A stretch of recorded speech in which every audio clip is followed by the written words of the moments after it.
Well, a good afternoon to you. This is Alex MacPhail once again. I'm sitting on board a light aircraft.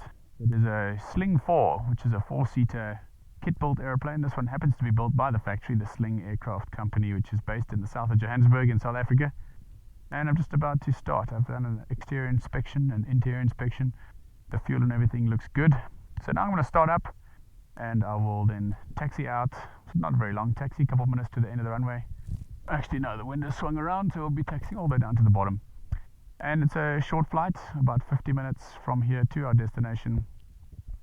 So I'll just talk you through what we're up to. So I'm closing the canopy door now.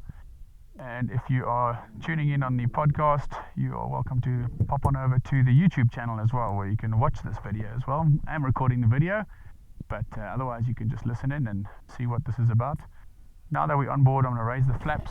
You put the flaps down in these small airplanes because people sometimes tend to stand on them and they're not made for standing on. So flaps are down to remind people not to stand on them, and you just clean up the aircraft before the actual start.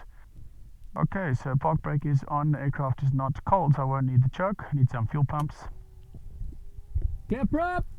Always good to give a bit of an airmanship call out so people know that we're about to start. The Rotax engine fires up right away, and there it is. It started, and we get straight up to the ground idle, or the ground operation RPM, should I say, 2000 RPM, and it's building up a bit of revs. There we go, 2000 RPM. Oil temperature is coolish, 23 degrees. So we wait for a couple of things to be in the right parameters before getting airborne. Taxi temperature, we need 30. Power check temperature, we need 40, and the takeoff temperature, we need 50. So 25 degrees right now. For the first 2 minutes, we operate at 2000 RPM, and it is continuing to warm up. And about a minute and a half, we can increase the RPM to 2500 to make the warm up even faster. As I said, in Witbank, which is about an hour and a half to the east of Johannesburg, and we're going to fly northbound to an airfield called Mokopane, which is a town that used to be called Potgietersrus, now Mokopane. This says it is 96 nautical miles in a straight line. It would probably take about 3 hours to drive there, hence the reason why we fly in this light aircraft, doing an audit on a store that's in this town, and heading back to the main factory now. So there we go. That's all set up on the instrumentation, and in a moment I can increase the revs to let the aircraft warm up even faster. I can set my instruments so long. 1022 is the QNH in this area, the barometric setting for the altimeter. 1022 setup. Lovely instruments in this Sling, the Garmin G3X, which is a touchscreen, and something to get used to in the beginning, but once you do get used to it, it's hard to not use it. I flew another airplane recently which is not touchscreen, not as intuitive, and I found myself going around in circles and tapping the screen. A bit like when you got used to your iPhone that is touchscreen, and then you go back to your computer or laptop and you try and touch the screen and nothing happens. That's what I'm experiencing at the moment. Okay, so I'm now able to increase to 2500 RPM after it's been 2 minutes since we started. And I've got 30 degrees, which means I can taxi, give a radio call to the area. Witbank traffic, Papa Tango Tango, start up at the fuel bay. We'll be taxiing out to the threshold for runway 22, Papa Tango Tango. Actually, the wind looks quite calm now, mostly across, so I'm not going to taxi out to the other end. I think I'm going to go this side, 04. Witbank traffic, Papa Tango Tango, taxiing out to the holding point, runway 04, Papa Tango Tango. Always start and end the radio calls with your call sign, so people can hear you are, and then when they figure out that you're in the same area, they know to listen in a bit more clearly, then they can do that. This needs to be a bit more stiff. That's it. Alrighty. So we have 32 degrees. Need to wait a little bit longer for the temperature to get warmer, so we can then do the power check. Having technical issues with this recording equipment today. User technical issues. Okay, luckily it was a nice short taxi. And we're going to be on this open area to be able to do a power check. A power check makes sure the aircraft is running correctly. Part of the test is to make sure the propeller can move around, get all the oils going through the system, make sure that it does maintain the constant speed as it's designed to, and also the magnetos. Check the electrics if they're able to shut down as they should and when they should, and then we'll check if the low idle is holding too. So that's what I'm about to get up to when we get to 40 degrees temperature. So park brake is now on, 2,500 RPM set, and in about 15 seconds we start our power check. Obviously the oil temperature limit is just to prevent damage to the engine, and in this case 2,500 RPM ground operation, we're going to have to push it up to 4,000 RPM for the power check, so that's the limitation there. Right, 40 degrees we're hit now. Even though the park brake's on, I'm keeping my feet on the brakes too, and I'm setting 4,000 RPM. You can hear the noise increasing, perhaps. Oh, that's better. Noise cancelling headset activated. Sorry about that, forgot about that, but there we go, power on that now. These Bose noise cancelling. 4,000 RPM set, put the propeller system on manual, and I set course pitch. I want to hear and see that the propeller changes to a lower whining noise and a lower RPM. Cycle that a couple of times, make sure the oil is working well. And the last thing I want to check on that is that when I do cycle it and I put it back on auto, if it captures the correct restriction once again and goes back to the RPM that was selected beforehand. Right, magnetos, checking on the left, drops by about 90 RPM. Drops by about 150 RPM, and they are safe within limits. Okay, and the next thing to check is the low idle. So it should idle at about 1500 RPM. It bounces down below but stabilizes about 1500, which is great, and set back to ground operations of 2000 RPM. Now it's time to do a before takeoff checklist. Nice little rhyme. Help a pilot remember that is called "Too many cool pilots go fly in heaven early." So in other words, the implication being that if you don't do your checks properly, you may end up in heaven earlier than you were supposed to. T stands for trim. I trim the aircraft for takeoff. T, throttle friction that we don't have. And T, test controls, full and free movement. Great, nothing obstructing our flight controls. M, masters on, mixture we don't have, and magnetos have been tested. C, towel, choke and cabinet is closed.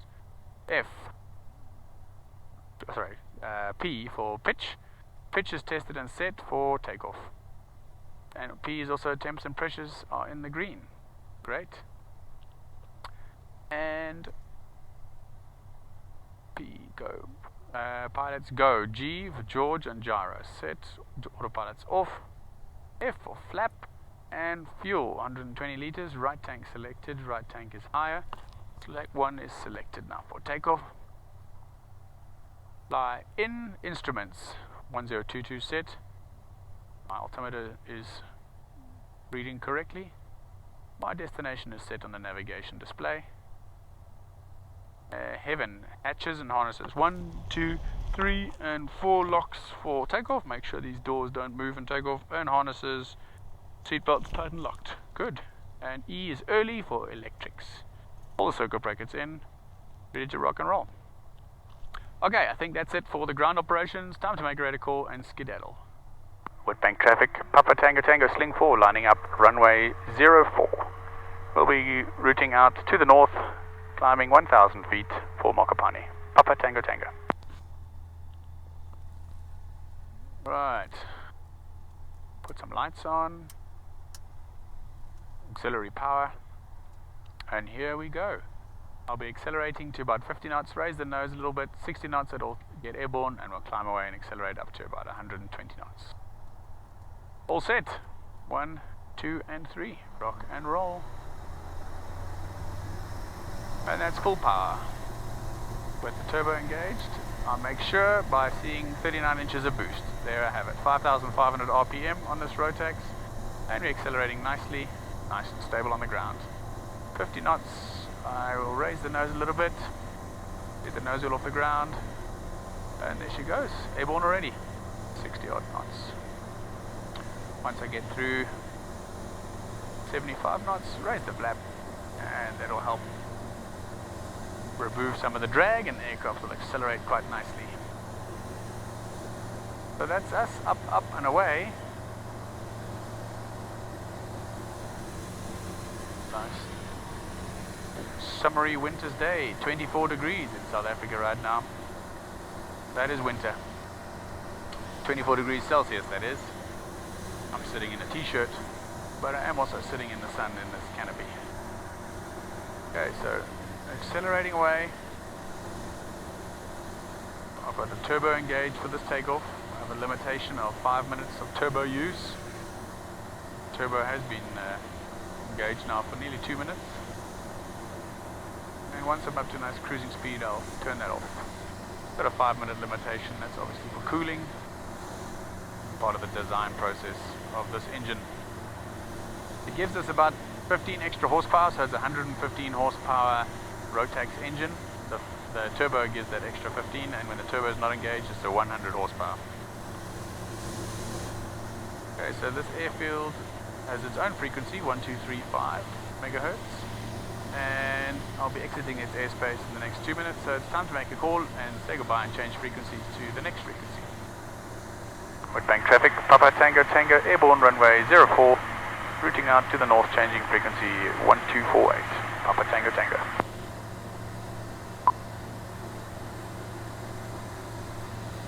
Visuals traffic in the Middelburg area, Woodbank area, Papa Tango Tango, Sling 4 airborne at Woodbank, 1000 feet routing northbound for Mokopane, Papa Tango Tango. Okay, we've got a nice bit of acceleration on us now. 3 minutes, I'll take the turbo off and set up for the cruise. Got a constant speed propeller with a couple of settings, so I'm going to set the cruise power setting now and see that the RPM drops to about 5,000 RPM. Fuel flow should drop to about 23 liters per hour, and this cruising speed will do about 220 kilometers over the ground in an hour, so 23 liters for 220 kilometers, so about 10 k's per liter. Not bad for an aeroplane.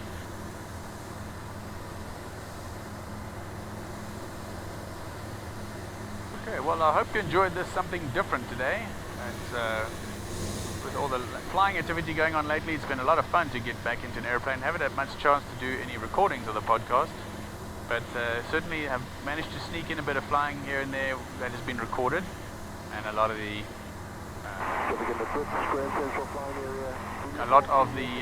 content that I'm creating right now is going on live on LinkedIn and Instagram.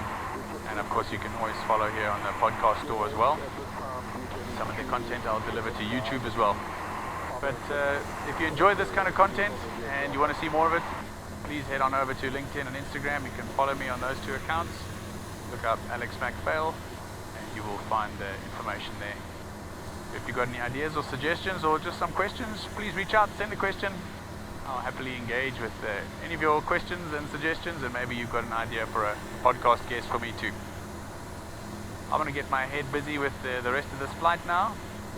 So I hope you enjoy your day, and thank you for your continued support. Please remember to subscribe, like, share, and send it to a friend. Maybe we can get another listener involved too. I hope you have a good day. That's all for me. Bye-bye.